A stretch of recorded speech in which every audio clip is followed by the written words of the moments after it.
where I have to use my soccer voice because I don't have a microphone. I am Margaret Lowe-Smith. I'm the president of Atlantic Live, and as I was saying, it's delightful to see you all here on this cold, very wintry night. The Atlantic Exchanges are conversations with fascinating people doing interesting things, and we think that Lord Adair Turner, our guest tonight, certainly fits that bill. We featured people here from Bill Gates to Mark Zuckerberg, Richard Branson. It's wonderful to add Lord Turner to that list.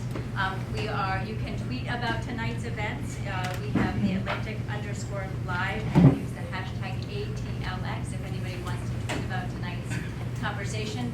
I just want to tell you a little bit about Lord Turner before we get the conversation going, and I turn it over to Steve Clemons. Lord Turner is the new chairman of INET. That's the Institute for New Economic Thinking. Before that, for 5 years until 2013, he was chairman of the Financial Services Authority, meaning he was responsible for regulation and oversight of the entire UK financial sector. And he has a new book, which we will all be able to get a copy after tonight's conversation. It's called Between Debt and the Devil, Money, Credit, and Fixing Global Finance. When I was talking to Steve last night, and he was very excited about tonight's conversation, he said, I want you to know that I was once talking to a self-made billionaire who was obsessed with economic theory. He told Steve Clemons that if there was ever one person who was brilliant and politically savvy enough to fill the shoes of the great economist John Maynard Keynes, it had to be Lord Adair. So, no pressure. With that, Mr. Turner, I'd love to welcome you to the floor, and Steve Clemons, Washington editor-at-large. Thank you very much, Margaret. Thank you so much. It's good to be with all of you, and we're going to use our natural voices now because our Javier Palomares, I just want to say, he's one of my favorite people. So get that man a chair. The other two guys can stand. Javier is the president of the U.S. Hispanic Chamber of Commerce and has been having this wrestling match with Donald Trump that ought to be a topic for another evening. But it's so cool to have you here. People seem and so many good friends, and we'll get to a conversation with all of you. I want to tell you why I'm so excited about tonight. I've had the privilege over the number of years to attend a number of Institute for New Economic Thinking annual conferences in some of the coolest places in the world. One of them was at King's College in Cambridge, and where's Rob Johnson? Rob is the president. Finagled the keys to John Maynard Keynes' apartment, or his room. And after the gathering was over and concluded, Rob was living in this apartment, and we invaded.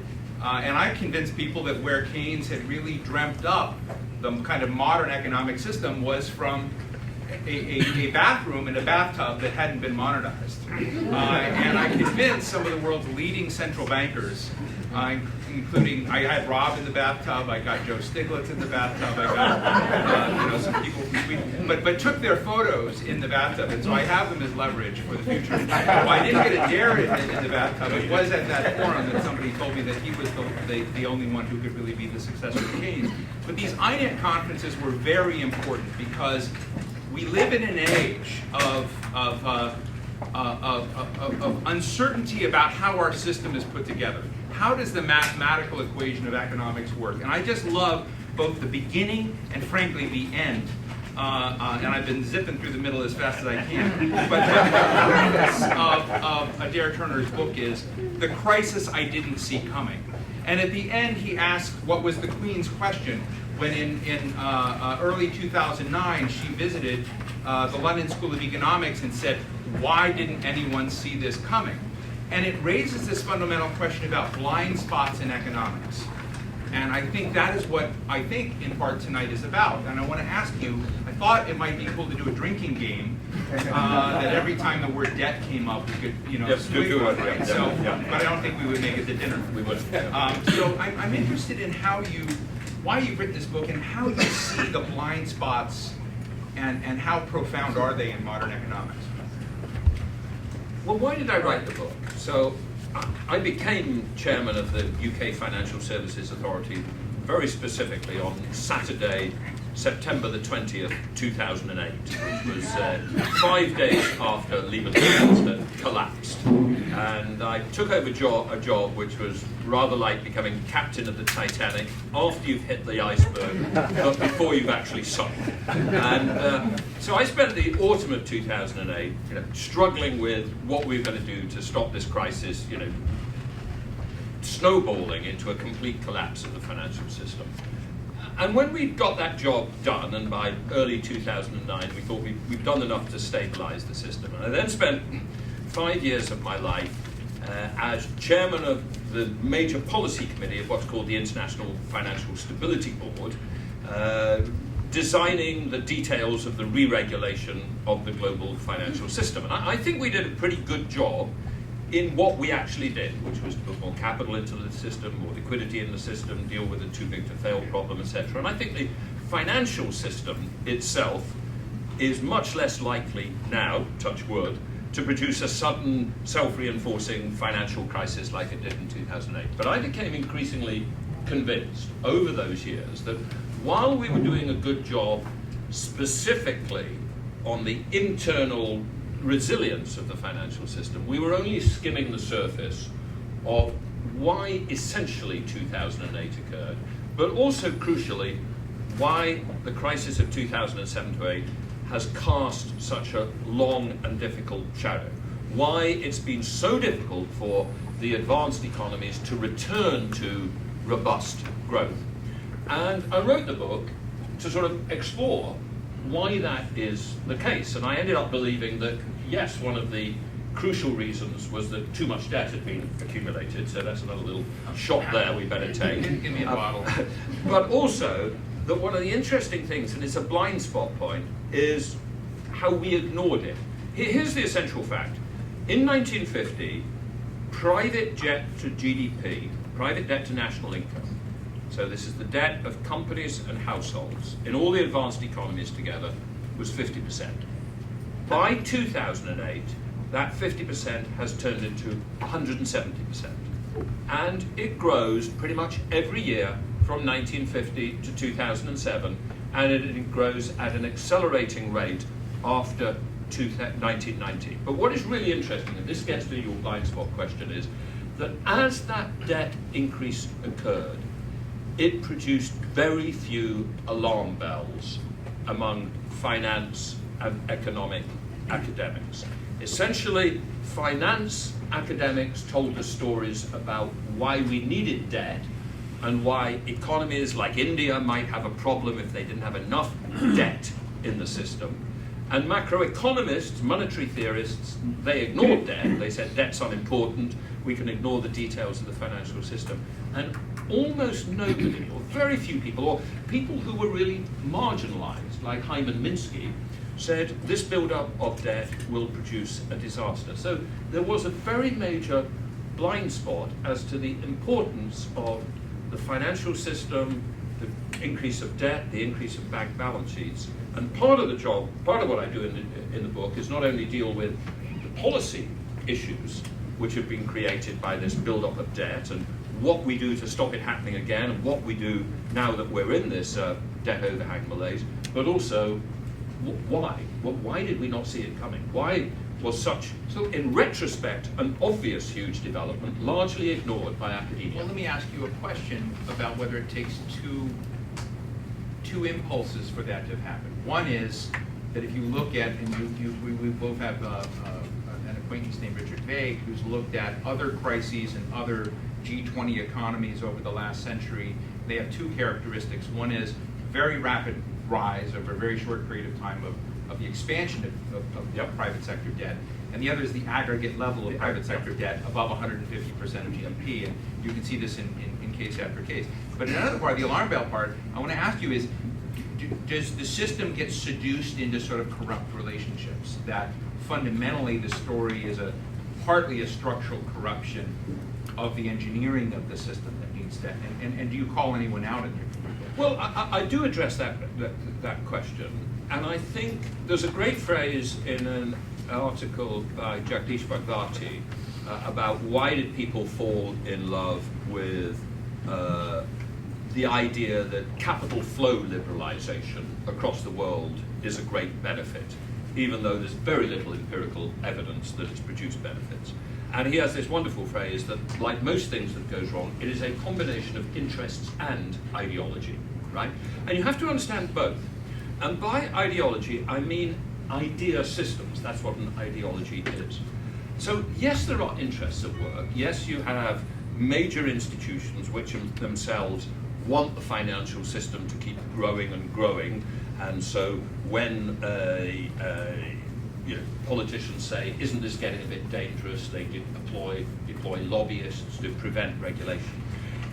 But those lobbyists are more effective because they really believe what they're saying, because they've got an idea system which is self-reinforcing. And I think the idea system which developed, that markets are efficient, that more finance is good, that human beings are rational, that the future can be modeled in probabilistic terms, this was quite a deep idea system which develops increasingly from about the 1960s onwards and increasingly squeezes out a previous dominant mixed economy idea system of Keynesianism, which also had its problems. And so one of the things that I focus on is that power of an idea system, which of course is a famous phrase from Keynes, that practical men who believe themselves free of any intellectual influences are actually, under the control of some dead economist. Right. Here's an example I will give you. In about 2 weeks after I joined the FSA in September 2008, I was trying to think about, well, what should we do about the credit default swap market?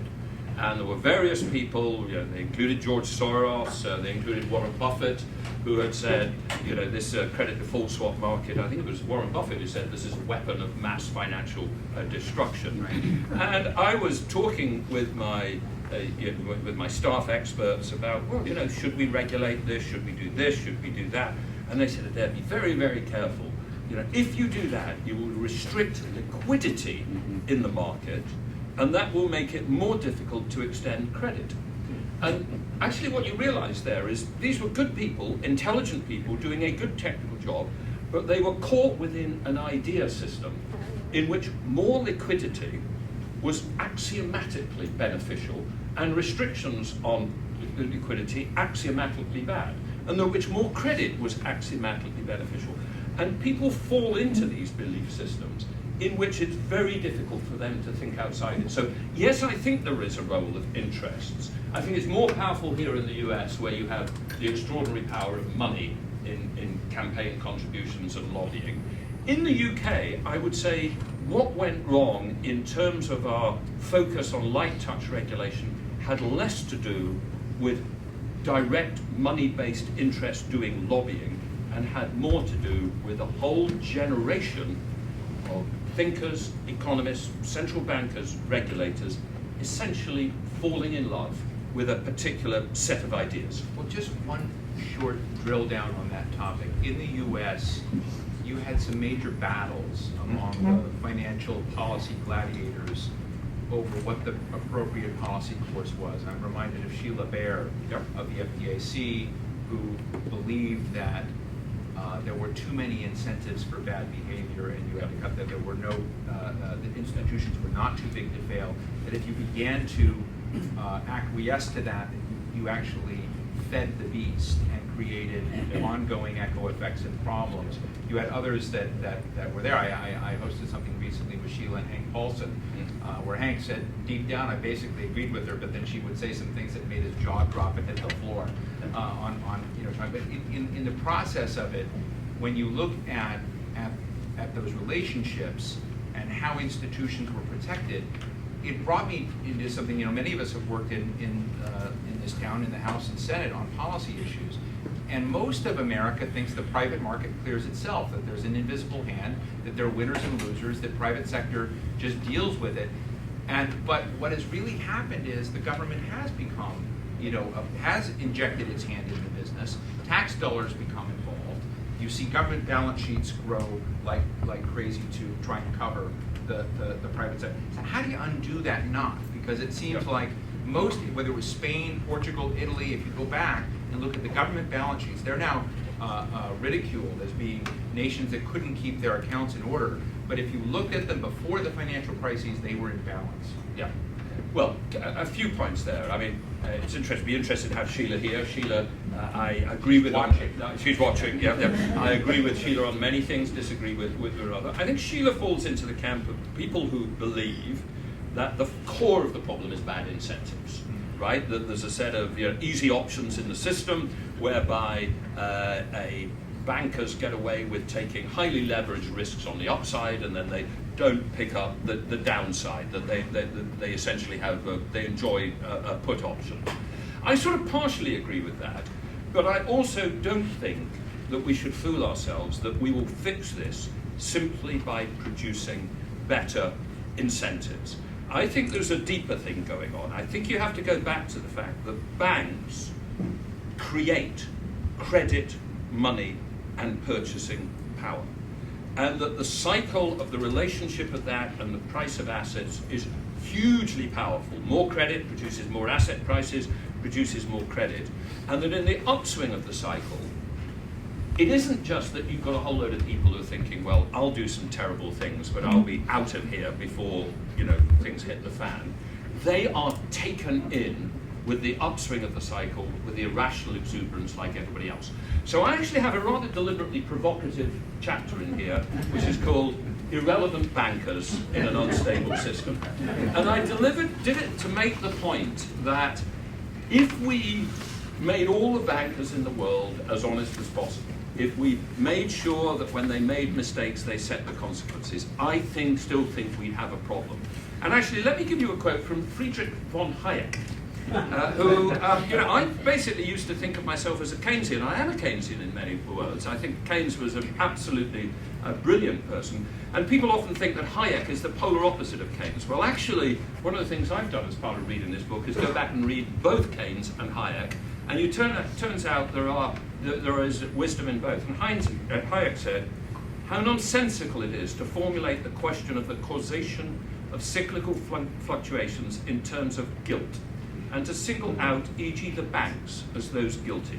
Nobody has ever asked them to pursue a policy other than that which gives rise to cyclical fluctuations, and it is not within their power to do away with such fluctuations, seeing that the latter originate not from their policy, but from the very nature of the modern organization of credit. So yes, I think we should punish bad bankers.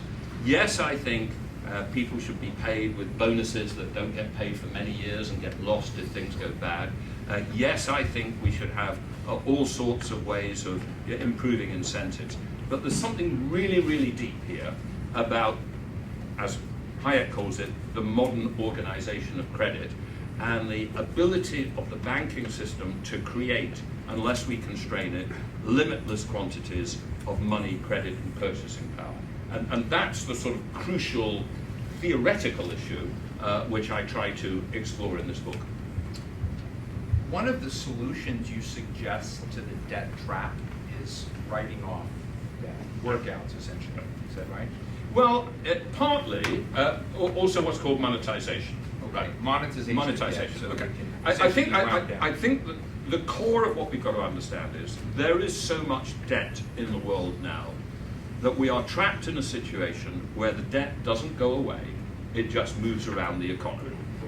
We ought to have known this was going to happen because we had a canary in the mine, and the canary was Japan, which had an extraordinary debt explosion in the 1980s.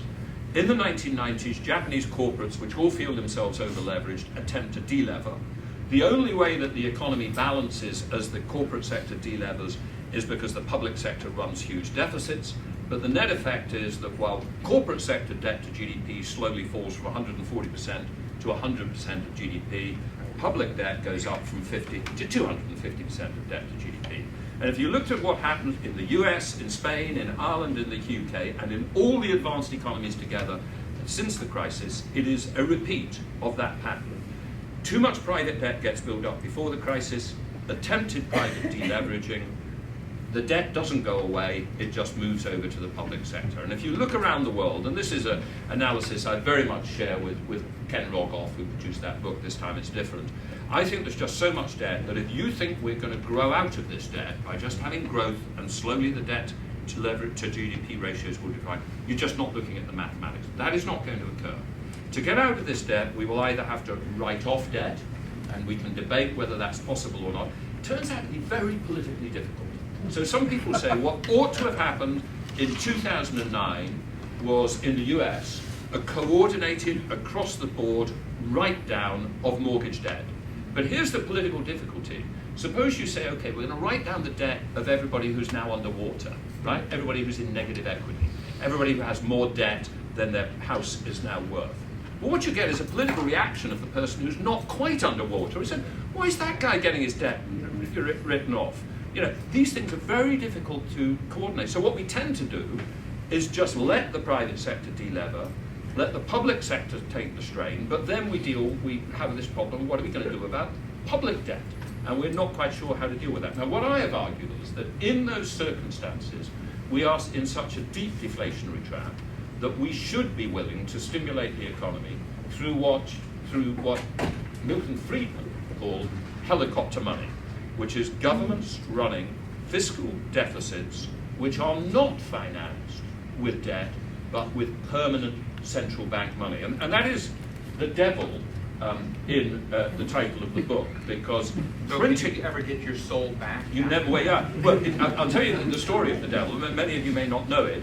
That there in the top right-hand corner of the book is an illustration from Johann Wolfgang von Goethe's famous Faust, Faust Part II, one of the great works of German literature, in which the emperor, the devil, Mephistopheles, tempts the emperor, and he says, in your expenditures, emperor, you don't have to be constrained by how much you can tax or how much you can persuade people to lend you, because you can print money. And the reason why I put it in the title is that in autumn 2012, Jens Weidmann, the president of the Bundesbank, gave a speech in which he got pretty close to suggesting that Mario Draghi was growing a pair of horns, because the ECB was beginning to discuss whether they were going to have quantitative easing. And Jens Weidmann quoted Goethe's Faust and said, yeah, but that's the route that leads to hyperinflation. Now, what I argue controversially in the book is it doesn't need to lead to hyperinflation. Of course it will lead to hyperinflation if you overdo it, if you do too much. But I argue that we are in such a deep deflationary trap because of too much debt creation before the crisis that we have to find a way of using that monetization, that money finance, as it's called, Friedman's helicopter money, in a disciplined fashion. But to go back to the debt, there is so much debt that we will either have to write it off, for instance, in the way that we're writing off Greek debt, or we will be condemned to having to have many, many, many years of interest rates at ultra low levels to try and enable people to service it, but with the paradox that that will stimulate people to put on even more debt, which will match the debt we're trying to get out of, or you have to do things like monetize it. But the first step is to realize what a deep problem the global economy is in, and how severe this debt overhang is. If you go back, say 50, 60 years, and you look at the economic growth of the modern world as we know it, it's really a story of leveraging. Yep. And more leveraging. When you look back, say 10, 15 years ago, the Yep. leverage rates that we see today would have been unthinkable. Yep.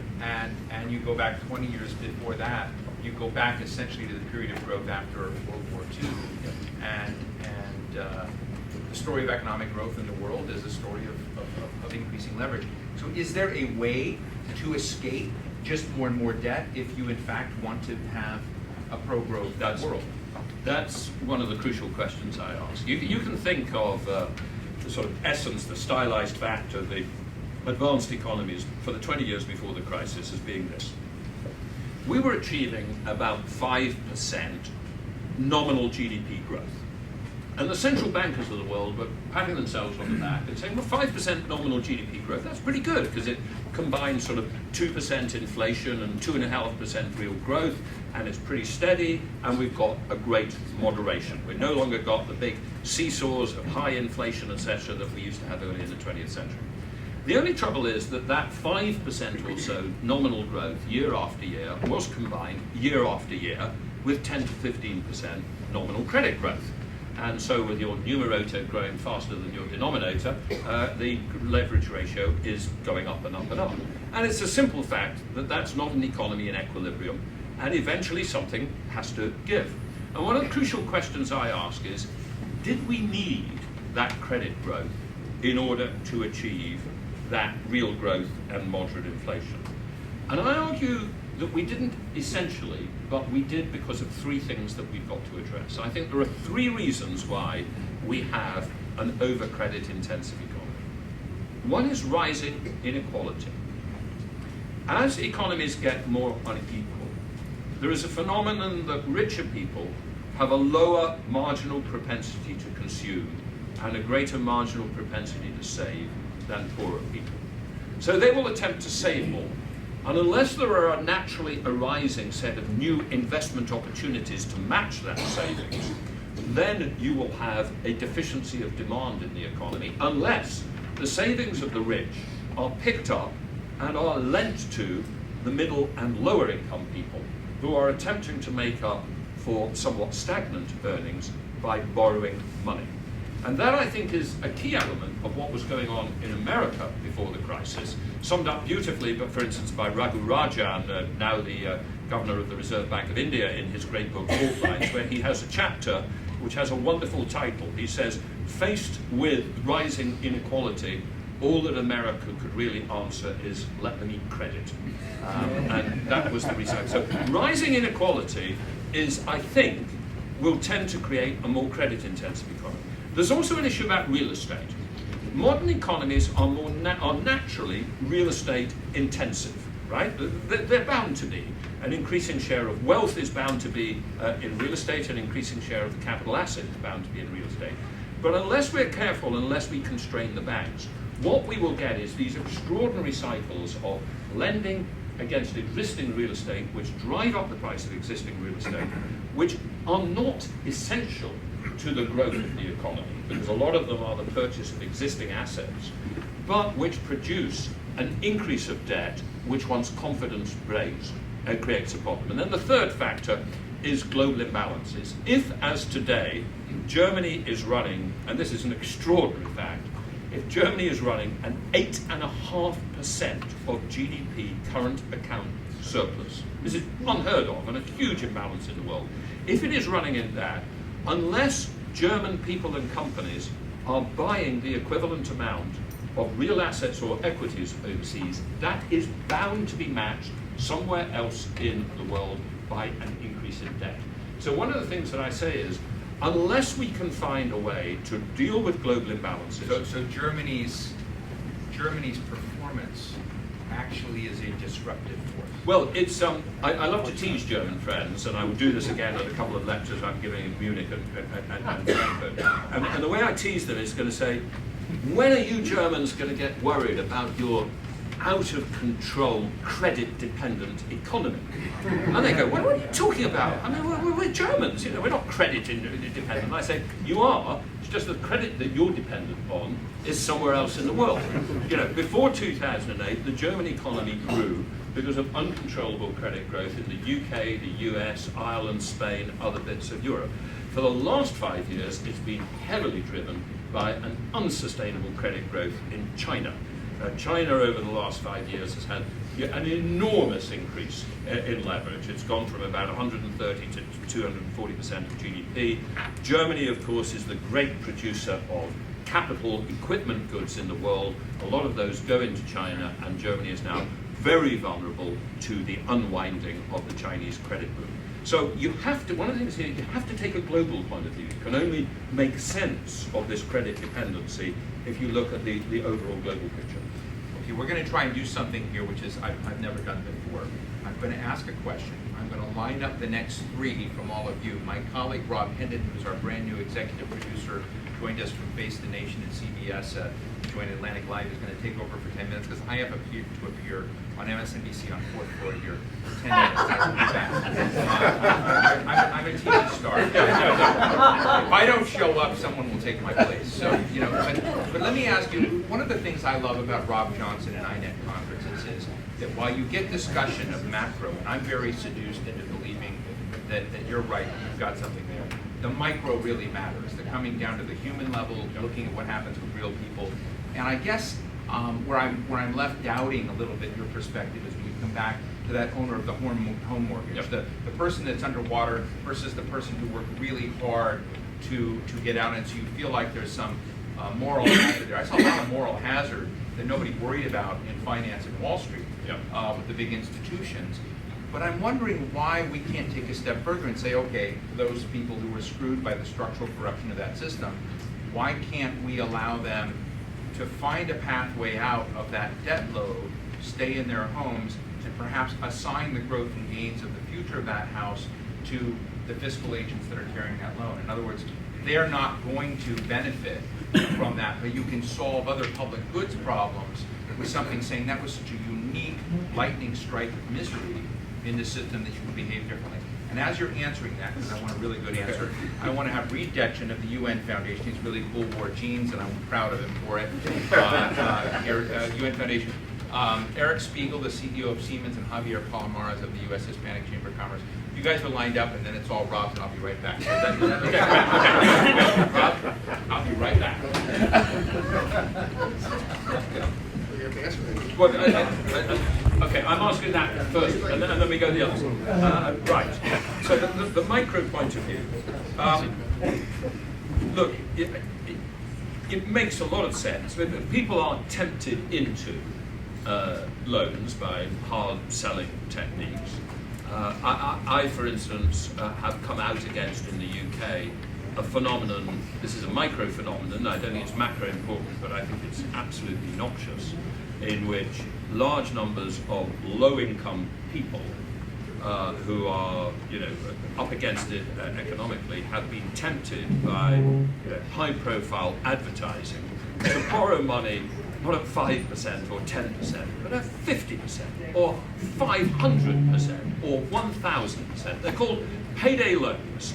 And the idea is that you want to go out for a restaurant meal 3 days before payday, and you borrow 100 quid and you pay back 101. And that's only 1%. Well, 1% over 3 days compounded up is quite a lot of money over a year. And of course, people get into debt. So I am very sympathetic to the need to have tight regulation of the overuse of credit. I also think there is a role for for controlled write-downs of debt. But I simply make the point, or I would make the point, Steve, I simply make the point, these things are incredibly difficult to coordinate. And from a macroeconomic point of view, here is the problem. A lot of the macroeconomic problems of debt are created not by the people who can't pay back the debt at all, but by the people who can just pay back the debt, and who, in their determination to pay back the debt, cut their consumption, or in the case of company, cut their investment. There's a great book produced 2 years ago here in the US, Atif Mian and Amir Sufi's House of Debt, which on a beautiful piece of economic analysis argues that the fundamental reason why the US economy goes into a deep recession in 2009 is not that there's a banking system which can't lend money, it's that there's a whole consumers who are over-leveraged and determined to pay down their debt. And they're able to do a county-by-county analysis that illustrates that. Now, the difficulty with that is, these are not the guys who are literally giving up and turning the keys back. These are the guys who are leveraged, who had borrowed money 70% against the house. It's now 90% against the house. They're worried, and they just hit the brakes in terms of consumption, and the economy goes into recession. So it's very difficult to do enough debt write-off to get to the amount that you have to do to change the macroeconomics of a debt overhang. Right. Lord Turner, thank you. Steve just wanted to embarrass me by calling on me, and I'm not an expert economist, but I'm wondering whether much of this is driven by the relentless pursuit of growth as our only path to prosperity. Is there another model that we can imagine that would not require that 5% deal with the devil? It's an interesting point, and initially in the book I had a chapter on it, but my publishers, I think, quite rightly said, Adair, don't go off on too many tangents. Tell the key story, and I think it's a better book as a result. So I'm actually sympathetic to what you say. I mean, I have a very strong interest in environmental issues, as well as being chairman of the UK Financial Services Authority. I was chairman of what's called our climate committee about how does the UK radically decarbonise. I've written on other occasions that we should not get fixated on GDP growth beyond a certain level of aggregate prosperity. There isn't much evidence that simply driving more and more GDP growth produces, increases in happiness or welfare. So I'm sympathetic to them. My resolution of that, however, is I'm not against growth. I tend to think that growth is the byproduct of other good things, that if you give people enough freedom to think, freedom to set up the businesses they want, freedom to make their own decisions about where they work, you will tend to get a growing economy. We shouldn't fixate whether it's growing in real terms at 1.8% or 2%. We shouldn't fail to do things that we need to do for the environment in order to get it from 1.8 to 2, but it will probably grow. But what is one of the really noxious things about the debt overhang is we end up in a situation where we sort of have to grow, we have to sort of maximize growth to get out of the debt burden that we're in. And that's a very dangerous, it's a slightly different question than the one you asked. But one of the dangers of growth, of debt, is once we've got it, it reduces the degrees of freedom to make some of those trade-offs between the environment and leisure and a more balanced society and growth. Because you get on a treadmill which says, well, now that we've got, 80% public debt to GDP, now that we've got, 150% private debt to GDP, you run the numbers, and unless you achieve a rapid rate of growth, the debt burden goes up and up. So one of the things that I argue we have got to have a less leveraged economy for is precisely in order to be able to make more intelligent choices on that trade-off between whether we should always maximize growth or whether there are other factors which are important for human welfare. Mr. Chairman, Steve, what did you? Yeah, there are some people who are arguing that we're headed back on the same path. Others argue that the new regulations that we put in place will prevent that. Do you think the new banking regulations are going to help, or are they hindering the economy? And if so, if that doesn't work, what would you recommend? Well, as I said, in answer to Steve's first questions, I do think, and I hope it's not just because I was part of the designing thing, that the measures the regulators and central bankers of the world took, which are expressed in things called the Basel III capital standard, liquidity standard, the new derivatives regulations, etc. I think we've got much more capital in the banking system. I mean, before the crisis, we had ludicrously small amounts of capital in the banking system. You could run a bank with levels of leverage of 50 to 1, 100 to 1. It was just absurd that we allowed that to happen. We've now got a system where the resilience of the banking system to deal with an emerging set of loan losses and to have an environment where the only people who lose from loan losses are the people who should lose, which is the equity owners of that bank. I think we're in a much better position. But I still think we have a hugely over-leveraged economy.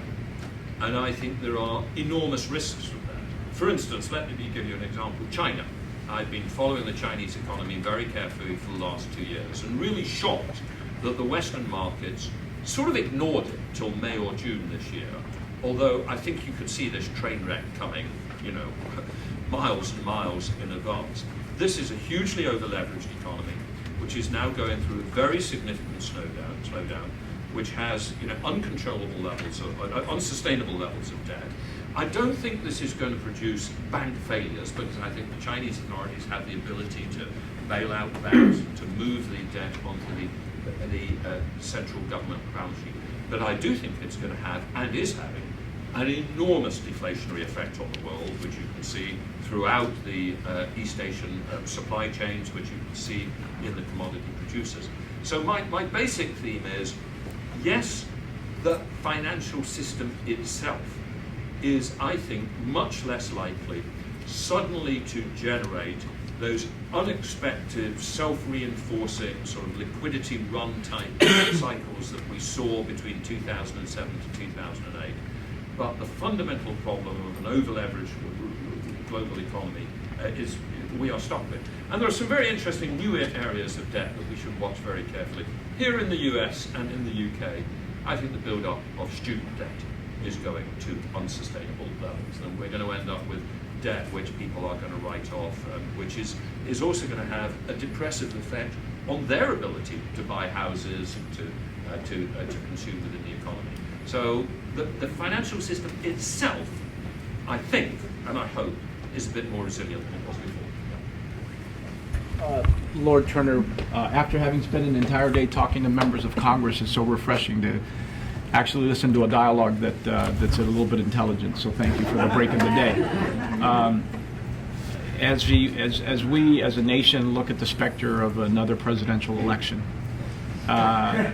given what you've chronicled here, how responsible do you think America was in what you've chronicled here?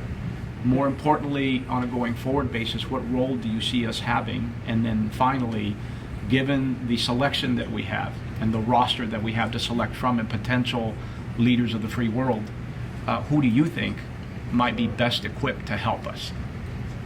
Wow. Let me slowly answer the first questions and hope I can ignore the last. Okay, so the crisis of 2007 to 2008, clearly the US is central to that. It's central to that in a way, however, which also deeply implicates institutions from elsewhere. So, what is the biggest single quantitative driver of unsustainable debt? It is the US mortgage markets. Crazy things happen in the US mortgage markets, the subprime mortgage markets. Crazy things happen in the securities which are developed, the CDOs, the CDO squareds, all the alphabet soup which the world didn't really need. But you mustn't then say, well, it was all America's fault, because other people are implicated in this as well. A whole load of other people bought this stuff, right? And there's a wonderful bit in Michael Lewis's book, The Big Short, where somebody's talking to one of the key traders at Deutsche Bank, and he's saying, well, who's buying this rubbish? And somebody else says, well, it's the idiots in Dusseldorf. And the guy from Deutsche Bank says, well, there are idiots. We should be selling this crap to them. So the whole thing was, and British banks, RBS, was running big trading. The Swiss banks were deeply implicated in it. It's a global system which was out of control. I would say, in terms of putting the bits back together again, I think America played a very responsible role. Certainly, I work very, very deeply with friends over here like Dan Tarullo. I'll tell you a funny story about the way you sit at the big table in Basel, where we did a lot of the negotiations. We sit by alphabet. And funnily enough, in the debates about bank capital, all the hawks were together and all the doves were together. Because the hawks on bank capital, saying we've got to get more capital into our banking system, were the UK, the US, and the Swiss, SU and U. And the doves, who said, no, nothing's really gone wrong. You had those problems in the Anglo-Saxon world, but it wasn't us really, so we don't want to increase the capital on the banks, were the French, the Germans, and the Japanese, FG and K, who used to sit at other ends of the table. So I work very closely with colleagues from the US, and I think the US, both through Dodd-Frank domestically and through its role internationally, played a fully engaged role in the re-regulation of the banking system. Having said that, the crucial thing for the US economy, like the UK economy, is how does it now grow without just depending on debt? But that again is a global problem. I mean, in this issue of global imbalances, I think the crucial thing is we need a global debate about imbalances which does not become a guilt game, right? So the fact that Germany runs large current account surpluses and that the UK and the US again are returning to larger deficits is a fundamental problem for the world which will produce instability, and we have to understand that, you know, without trying to turn it into a blame game, because it's the intervention which tends to produce that. As for, Steve, you may have saved me from this. I was asked for, in relation to this debate, you know, what do I think about the quality of the debate in the US presidential primaries, and who is the best place to address these issues going forward. I'm very wary of turning up in another country and getting into detailed debates on their politics. What I would say is, I do not think I have noticed, particularly. Well, I think in Europe, funnily enough, we've followed the Republican presidential debates somewhat more closely than the Democrat, because there's been a certain sort of theatrical value. I have failed to notice in them a detailed and reassuring discussion of America's role as a central player in the global financial system. I'll stick with that. Well played, sir.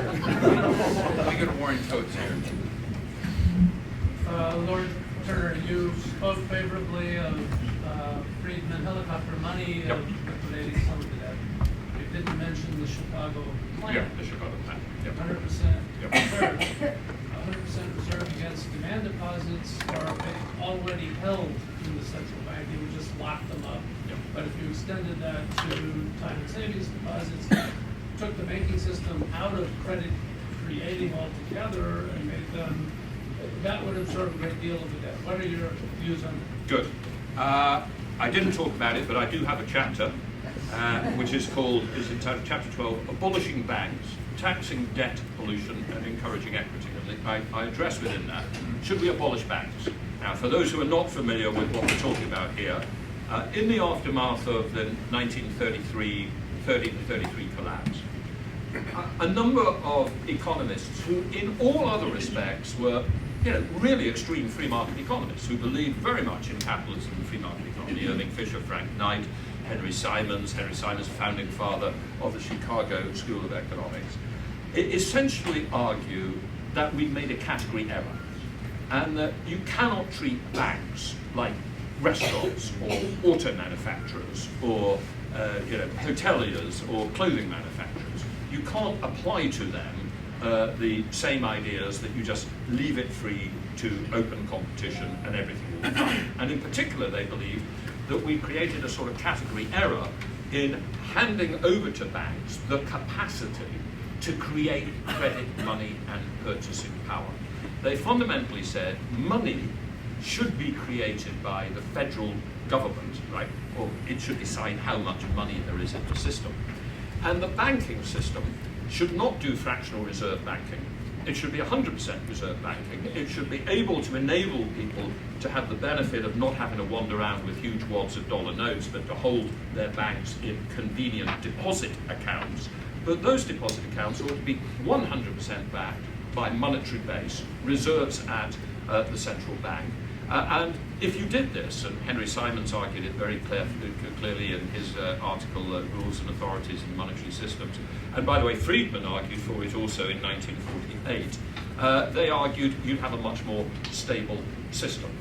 And indeed, there's a quote I have from Henry Simons who says that in the very nature of the system, if you leave it to banks, they will create excessive amounts of credit and money in the upswing, and then the phrase he used, and they will attempt futile attempts at liquidation in the downswing. And these were guys who were thinking very deeply about that catastrophe of 30 to 31, about why there'd been this huge expansion of the money supply and spending power in the 20s, and why that had collapsed. I address that seriously, and I say, why don't we do that? I come down against it. I say there's a set of reasons why I still think there is a role for banks creating credit, money, and purchasing power to a degree. I don't want to rely entirely on the sovereign system to be the only creator of money. But what I essentially say is, once you realize that it's not mad to get rid of fractional reserve banks and to have 100% reserve banks, you realize that we can choose whatever fraction we want along that spectrum. And I think the key problem is not that we allowed fractional reserve banks to exist at all, but that we allowed the fraction to get far too low. And I actually argue that if I had able to be a benevolent dictator of a greenfield economy, rather than having to struggle as I did in the trench warfare of Basel with, starting from where we were at the moment and heading, if I could just lay it down as a blueprint, yes, I would have banks, fractional reserve banks, but I'd have them with leverage ratios of 5 to 1, not 50 to 1, and I would have a significant part of their balance sheet in reserve asset requirements, mandatory reserve asset requirements at the Federal Reserve, of the sort that we used to have in the 50s and 60s, and that we then junked because we believed that we were so clever that we could manage the whole system just through the interest rate. Francine. You were talking about the problem of private debt working its way like a gerbil through the python and becoming public debt at some point.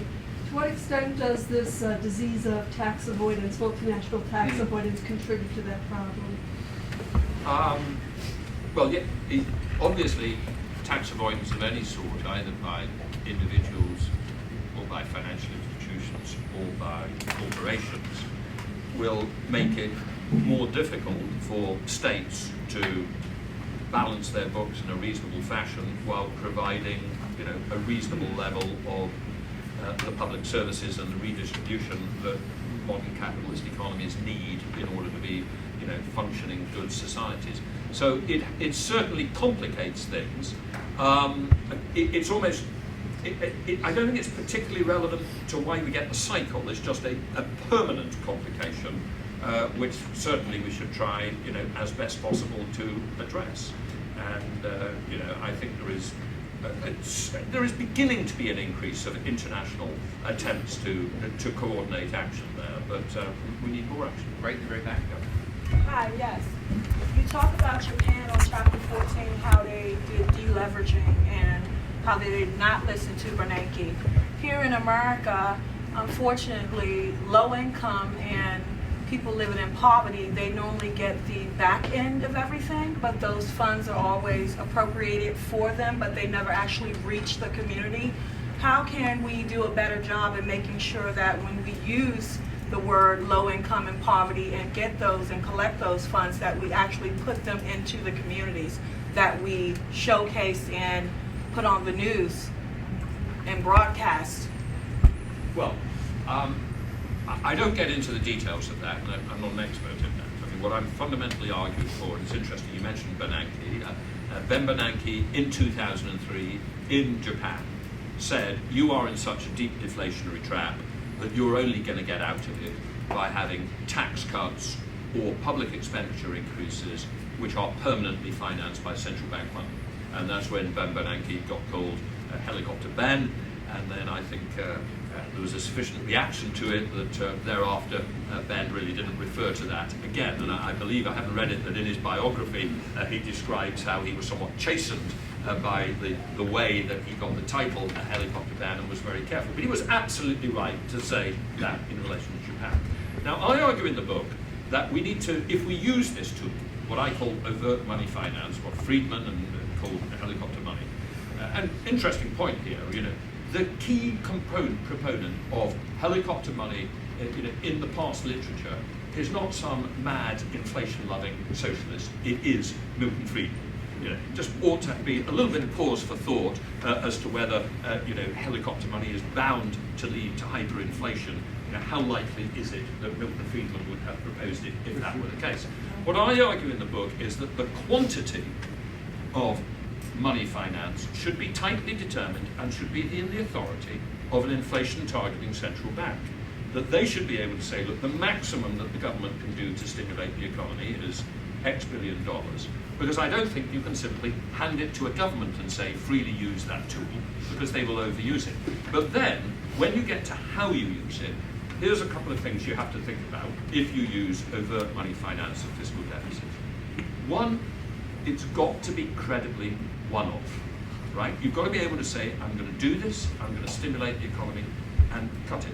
So it can't be an increase in entitlements, and it can't be a permanent change in the tax regime. It either has to be a one-off tax cut or a tax rebate, or it has to be a one-off stimulus of government public expenditure, for instance, investment in infrastructure expenditure. And if it's tax rebates, there's a lot to be said for biasing it towards lower income people, for the very simple reason that if you give a tax cut to richer people, they won't spend it and it won't stimulate the economy. You have to spend this money in a way which you actually think is going to get through to the economy. You could have used it to help write off debt. One could have used central bank created money to lubricate a debt write-off. Might have been another way to do it. So can we get rid of Regulation Z through the banks that don't share only with the rich and not with low-income people in communities? I'm afraid I'm not an expert on the regulations. Is this the zoning thing? I'm afraid I'm really not an expert on that. That's a program next week. Yep. Okay, I'll be Tomorrow there. morning, ask that tomorrow morning. I know I'll be seeing a I'll be conference there. spot, and then we'll come up here. Thank you, sir. Two Loud voice, John. Pretend you're speaking to Dana in the back. Safety of the Stand banking up so system. we can hear you. Oh, I'm sorry. Safety of the banking system. What about shadow banking? Yeah. Which has been pretty and a sort of larger issue. If debt is it also to compensate for inequality, so that people, middle class, small middle class people can still believe in the future, they need debt, right? How can you change the overall pattern Yep. of reliance on debt as a sort of balance of society? So if I may, you asked two bits of questions, one on shadow banking and the other basically on the relationship of debt to the aspirations of the upper middle class. Yeah. On shadow banking, I do have a chapter in that. I think essentially what we mean by shadow banking is credit intermediation outside the formal banking sector, but where it manages to create outside the formal banking sector the characteristics of banking, which is high leverage and maturity transformation. And what happens, particularly in the US, though it also links into the rest of the world, but particularly in the US before the crisis, is that through the securitization of debt and the way that debt is originated and distributed, you get these complicated chains where debt is turned into a package security, it's taken off the bank balance sheets, it's bought by a sieve, the sieve issues the asset-backed commercial paper, the asset-backed commercial paper is bought by a mutual fund, the mutual fund has liabilities which look remarkably like bank deposits. Now, if you put the whole thing together and consolidated it, you say, well, that's a bank, right? But because it was occurring in these incredibly complex multi-step chains outside the banking system, we failed to spot it, and it was a crucial part of what enabled the debt cycle to go to an even higher extreme, but it was also crucial to the mechanics of what happened in 2007 to 8, because as the thing begins to unravel, none of us can understand what's going on, because we just got this system of unbelievable complexity. A system where we told ourselves a wonderful story that by originating and distributing credit securities, we would take it off the balance sheets, and it was going to be put into the hands of investors best placed to deal with it. Fundamental long-term investors like pension funds and insurance companies. It turned out we originated it, distributed it off bank balance sheets, traded it backwards and forwards, and it was still on bank balance sheets, but in incredibly highly leveraged, trading books and subject to all sorts of complex derivatives. So it was a disaster. Since the crisis, it has actually shrunk, the extreme things that had shadow banking. Some of the new things that have developed since the crisis in terms of new forms of lending are at the moment not worrying, right? They're relatively straightforward. But the crucial thing that you realize as a regulator is that the financial system continually mutates in front of you. And so you get a business model, a way of providing credit, which you think for now is relatively safe. But if you don't watch it, 5 years later, that guy will have added leverage, he'll have added maturity transformation, so that you have to just keep watching it and regulating it. So there is a lot of focus on shadow banking. It's the crucial problem with shadow banking is I don't think we'll ever get to the stage where we say, here are the 10 rules which apply to shadow banks, and that fixes it. Because there is nobody out there with shadow banks across the door. There's these incredibly complex meshes. On inequality, I do touch on the issue of why are we seeing this increase in inequality? My own belief, it's only tangential to the book, which I touch on it, is I think there are some very fundamental, deep things going on. I'm quite convinced by the writing of people like Brynjolfsson and McAfee in their book, The Second Machine Age. There's something about the latest wave of information and communications technology, which, while it gives us some wonderful new products, is also likely to produce a highly unequal society.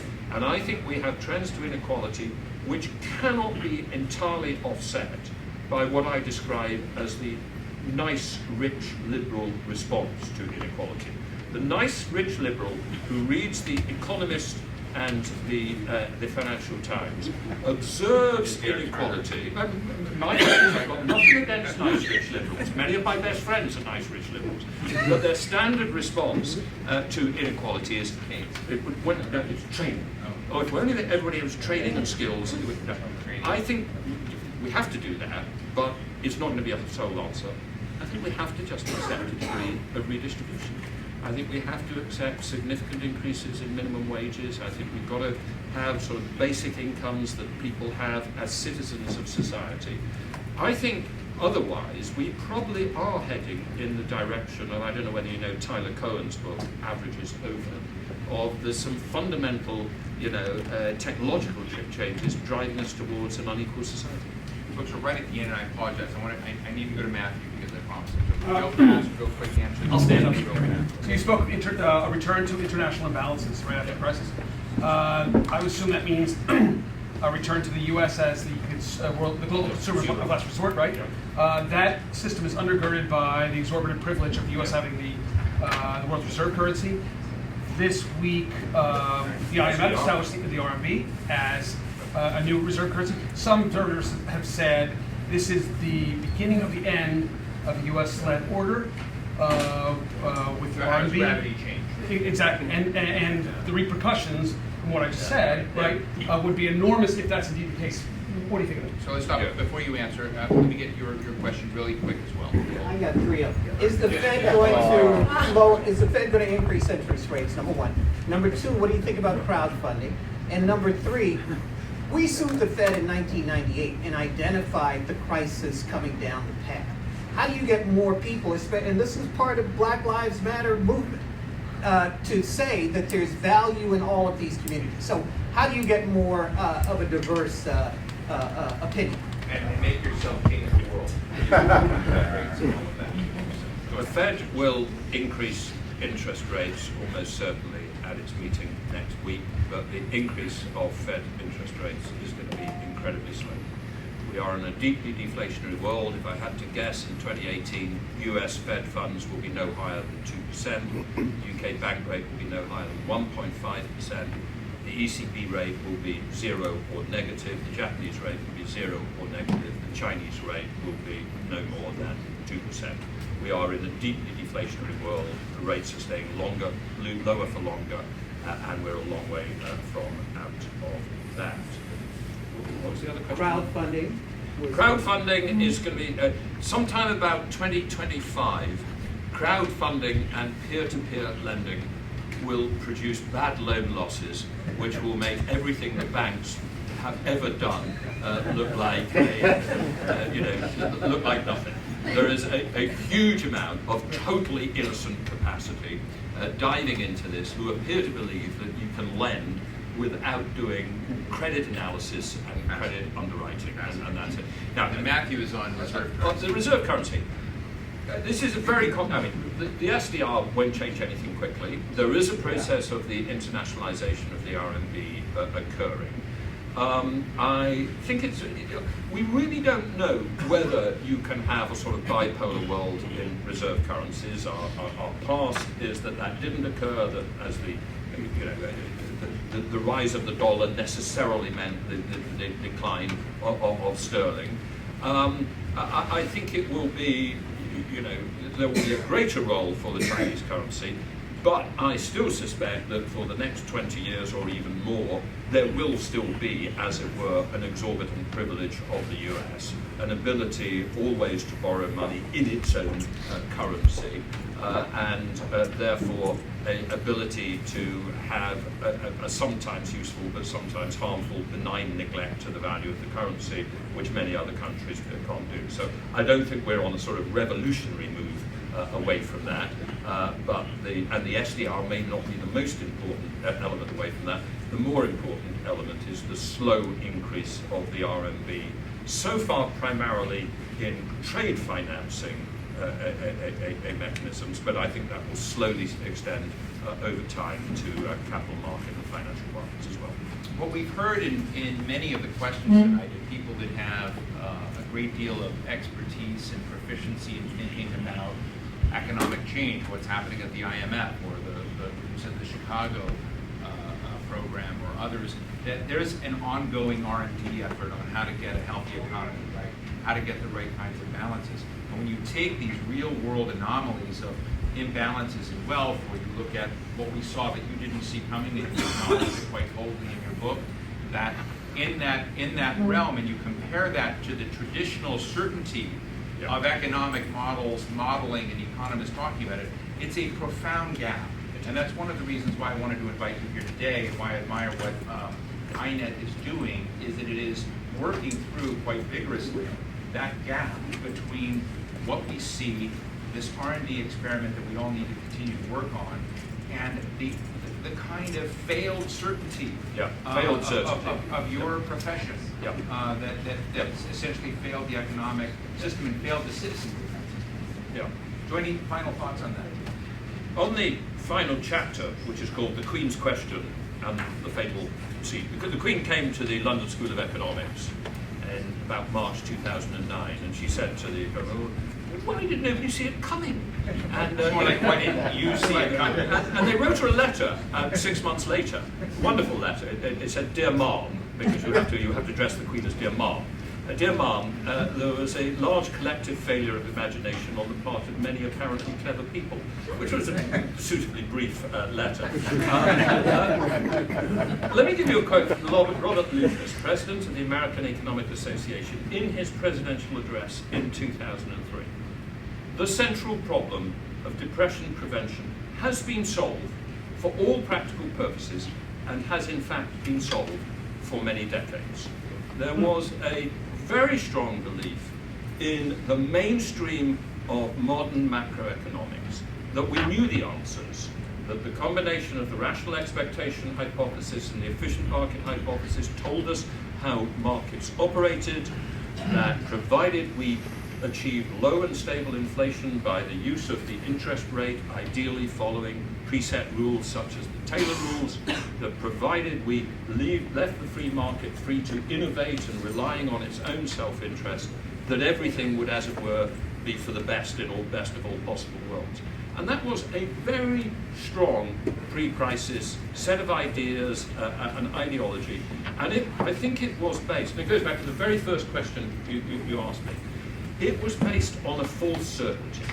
It was based on a belief that we can ever derive in the social science of economics precise and continuous and certain answers which are equivalent to those which might exist in engineering, such as how to build a bridge which will stay up for 30 years. This economics is part science, part art. And it is that because it deals with human beings. And human beings don't react against one another with the certainty with which physics can think about atoms. And I think the way in which economics went down a route of mathematizing itself, and in order to make the mathematics tractable, made a set of assumptions about the world which were so simplifying they were absurd. That was part of the intellectual story of why we ended up in the crisis of 2008, and indeed INET's key role is to try and build a better economics which doesn't make those mistakes again. You know, the Atlantic prides itself on identifying brave thinkers, and today we've seen some brave thinking and some posing of brave questions. I want to thank Lord Adair Turner for joining us today. I want to thank all of you.